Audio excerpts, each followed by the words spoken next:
Profesor, compañeros, tengan ustedes muy buenas tardes. En esta oportunidad vamos a exponer acerca de la norma técnica de edificación E.060 de concreto armado.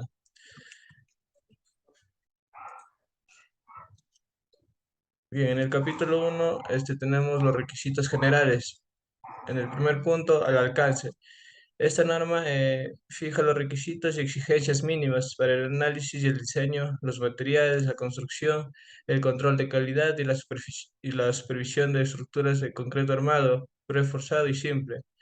En el punto 2 tenemos el proyecto, ejecución e inspección de la obra. Todas las etapas del proyecto estructural de construcción, supervisión e inspección de la obra van a ser realizadas por personal profesional y técnico calificado.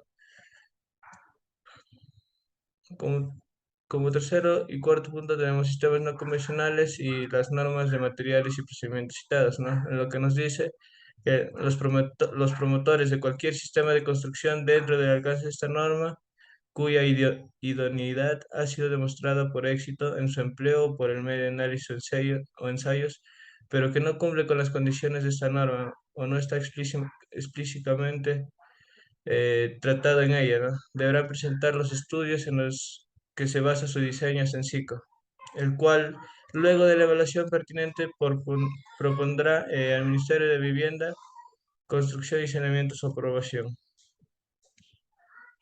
En el capítulo 2 tenemos las notaciones y definiciones, ¿no?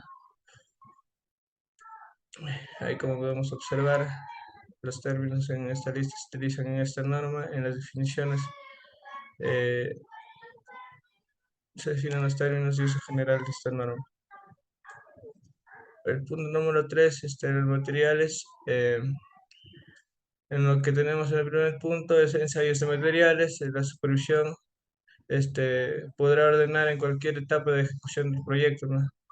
En los cementos se debe cumplir, ¿no?, con los requisitos de la norma técnica peruana correspondientes. En los agregados también deben cumplir con las normas, la NTP correspondiente. Eh, El agua empleada en la preparación y curado del concreto deberá ser de preferencia potable. El acero de refuerzo, este debe ser corrugado, excepto en los casos indicados en 3.5 y 4, ¿no? Se puede utilizar esfuerzo consistente en perfiles de acero estructural o en tubos y elementos tubulares de acero de acuerdo con las limitaciones de esta norma. Los aditivos que se van a usar en el concreto deben someterse también a la aprobación de la supervisión. Este, ahí también tenemos el almacenamiento de materiales, también las normas citadas. En el capítulo 4, los requisitos de durabilidad. Acá tenemos los alcances. Nos dice que esta norma no incluye disposiciones para las condiciones de exposición especialmente severas, tales como la exposición a ácidos o altas temperaturas, ni cubre condiciones estéticas tales como el acabado de las superficies del concreto. En relación, otro punto, en relación del agua y el material cementante, eh, ahí están especificadas en las tablas. También tenemos la exposición, ciclos de congelamiento y deshielo y las exposiciones de sulfato, ¿no? En las exposiciones de sulfato, el concreto que va a estar expuesto a soluciones o suelos deben contener sulfatos de cumplir con los requisitos de la tabla 4.4. En la protección del refuerzo contra la corrosión, para la protección contra la corrosión del refuerzo de acero en el concreto, las concentraciones máximas de iones cloruros solubles en agua en el concreto endurecido a edades que van de 28 a 42 días.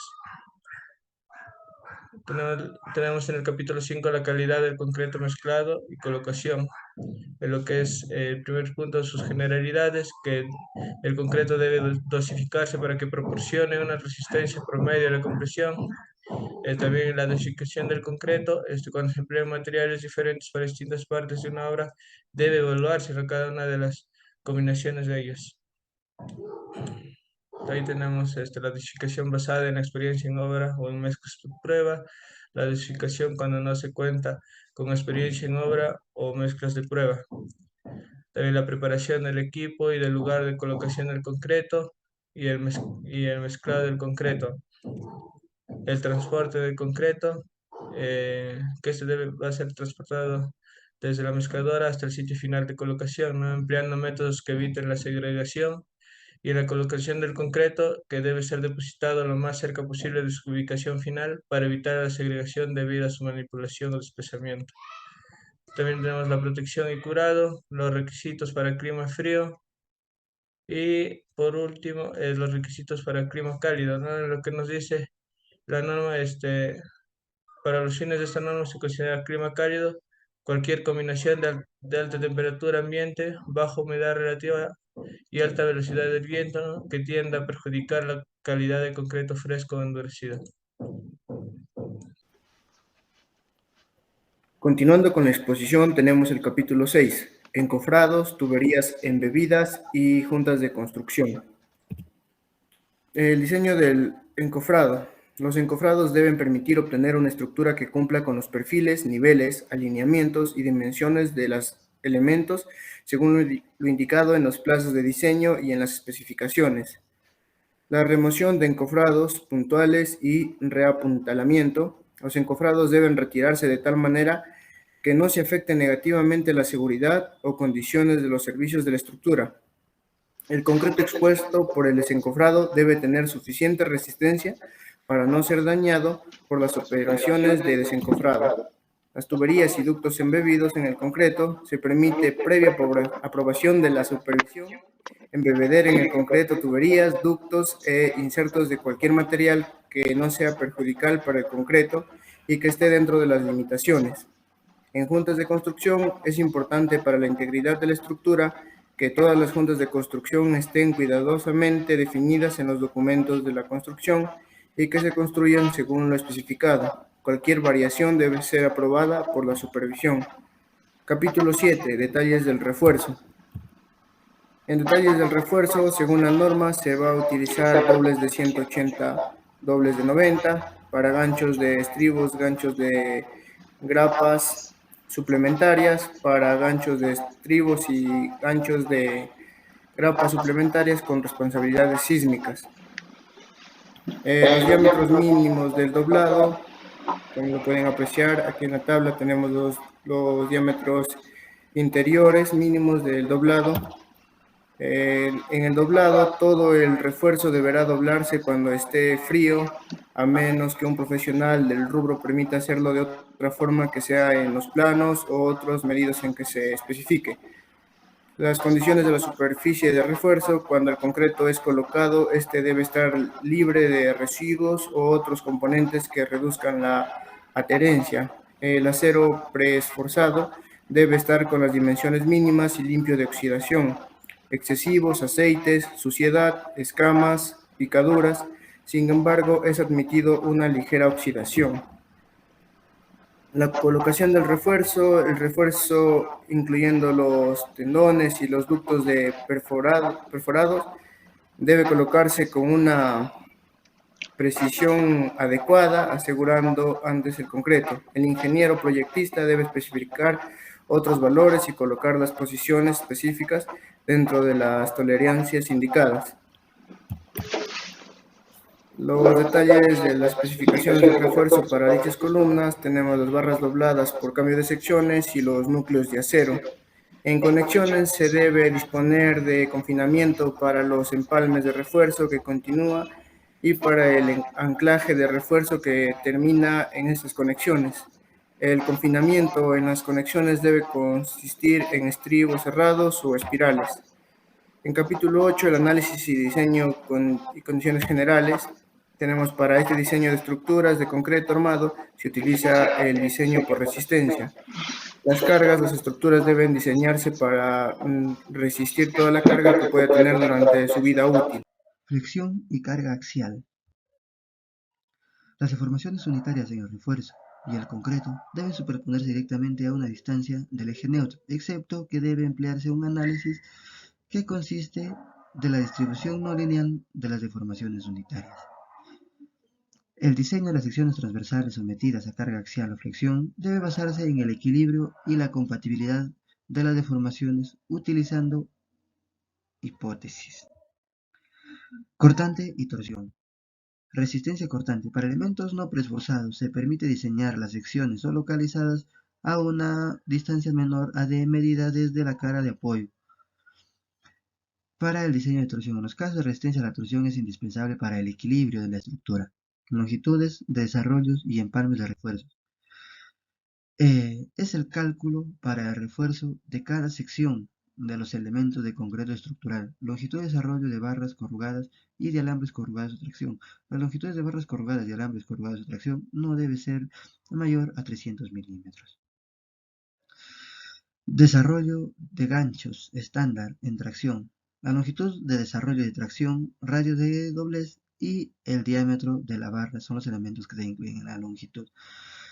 Empalmes. Solo se realizan los empalmes cuando se requiera o permitan los planos de diseño autorizados por el proyectista. Empalmes por traslape. Las medidas de los empalmes por traslape de alambres y barras corrugadas sometidas a tracción de clase A o B se miden con este cuadrito que se muestra acá. Losas en dos direcciones. Alcance. Se deben aplicar al diseñar sistemas de losas reforzadas para la flexión en dos direcciones con o sin vigas entre apoyos. Refuerzos en las losas. El espaciamiento de refuerzos en las secciones críticas no debe exceder 2 veces el espesor de las losas. Aberturas en los sistemas de losas. Se permite dejar aberturas de cualquier losa siempre y cuando no altere a la resistencia requerida. Procedimiento de diseño. El diseño de las losas de las vigas va a depender de las cargas de gravedad, ya que éstas se apoyan en las columnas o muros que reforman pórticos ortogonales. Métodos directos. Los paños de losa deben de ser rectangulares, mínimo de 3 paños continuos. Las columnas pueden estar desalineadas hasta un 10% de la luz. Las cargas deben de estar uniformemente distribuidas. Método del coeficiente para las losas apoyadas en vigas o muros. Los paños de las losas deben de ser apoyados sobre el perímetro de la viga. Los paños continuos no deben de exceder al 1/3 de la luz a la luz mayor y las cargas deben estar uniformemente distribuidas. Muros. Son diseñados para cargas verticales. La longitud de los muros no debe exceder a la distancia de centro a centro para cada carga vertical. Refuerzos mínimos. Los muros de espesor mayores a 200 milímetros deben de tener refuerzos en ambas direcciones y refuerzos vertical y horizontales no deben estar espaciados a más de 3 veces el espesor del muro. Muros no portantes. El espesor de los muros que no sea carga no debe ser mayor a 10 milímetros ni menor a 1/3 de la distancia mínima. No se debe ubicar de tal manera que no reduzca la capacidad. Continuando con la exposición, voy a explicar lo de zapatas. Cargas y reacciones. La cantidad de zapatas se debe determinar a partir de las fuerzas y momentos que son transmitidos al suelo. El área de las zapatas se determina por la resistencia del suelo y su estudio. Momentos deflectores en zapatas. Las zapatas armadas en una dirección o en dos direcciones, el esfuerzo debe distribuirse uniformemente a lo largo y ancho de la zapata.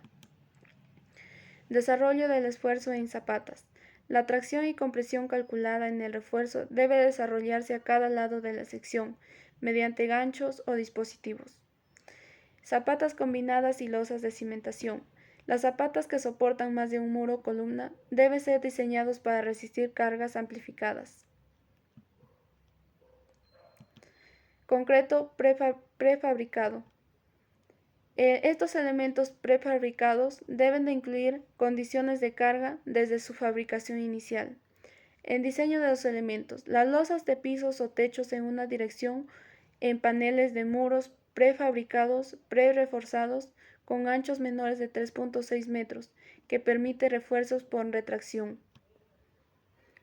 Diseño de conexiones y apoyos. Cuando se diseña una conexión usando materiales con diferentes propiedades, se deben considerar sus rigideces, resistencias y ductilidades relativas. Marcas e identificación. Todo elemento prefabricado se debe de ser marcado para indicar su ubicación y orientación. Elementos compuestos de concreto sometidos a flexión. Este capítulo se explica que el concreto estará sometido a una fuerza o flexión y también que estarán sometidas a realizar estudios que especifiquen la fuerza resistente. Apuntamiento, donde se realiza el reforzamiento o la estructura, donde se especifica que no se debe retirar hasta que se determine que ya no se necesite refuerzo. Resistencia de cortante vertical. Aclara y especifica que se debe tener normas para el esfuerzo y evitar deformaciones ante cualquier fuerza. Resistencia cortante horizontal. Se debe asegurar las transiciones de la fuerza cumpliendo con todos los requisitos. Estribos para cortante horizontal. Se colocan estribos para transferir la cortante específica del área de los estribos. Concreto pre-reforzado. Se aplican elementos pre-reforzados con alambres, torones o barras que cumplen con los dispositivos del acero. Habla y especifica sobre la resistencia considerando los esfuerzos que se debe tener en cuenta. Protección del acero pre-reforzado. Habla sobre las operaciones de soldadura o calentamiento en los tendones. Post-tensado externo. Permite que los tendones de post-tensado sean externos al calcular la resistencia que debe tener los tendones. Gracias. Ya. Siguiendo con la exposición, voy a hablar sobre las cáscaras y losa plegada. Bueno, sabemos que como definición también se le puede definir como cargas delgadas, láminas plegadas, cáscaras nervadas, elementos auxiliares, análisis elásticos y análisis inelásticos. Cambio, por favor. En evaluación de resistencia de estructuras existentes. Cambio. Bueno, sabemos que en la seguridad de las estructuras debemos saber de sus cargas y resistencias a través de unos estudios en las estructuras para saber si cumplen con la normativa para poder evitar el deterioro. En determinación de las propiedades de los materiales y dimensiones de los elementos estructurales, debemos saber que las dimensiones de los elementos estructurales, ya sea la ubicación y barra de refuerzos electrosoldados. En procedimientos para la prueba de carga, tenemos que saber que los tramos son seleccionados maximizando la deflexión y esfuerzos de la zona, ya que la carga no debe ser menos de 0.85, según la norma de E.020, que es la norma de cargas. En aplicación de la carga de prueba, se aplica el valor inicial como deflexión, rotación, deformación unitario, deslizamiento, ancho de fisura, etc. Y también el incremento de la carga en las zonas que se aplica mayormente. En criterio de aceptación, sabemos que la estructura no debe tener fallas, el descaramiento o aplastamiento de concreto. En disposiciones para la aceptación de cargas de servicios menores, se supone que si no satisface las condiciones de 20.1.2, de 20.5.2 o de 20.5.3, se utilizará con cargas menores si lo aprecian las autoridades responsables. En seguridad sabemos que las pruebas de carga se efectúan con condiciones de seguridad, ya que ninguna medida de seguridad interfiere a los procedimientos de prueba o carga, ya que afecta a los resultados. En disposiciones especiales para el diseño de sísmico. Bueno, sabemos que son elementos estructurales, ya que como las losas que transmiten fuerza de inercia en el sistema de resistencia sísmica, ya que se encuentra estribos de confinamiento, elementos de colectores, elementos de borde, gancho sísmico, etc.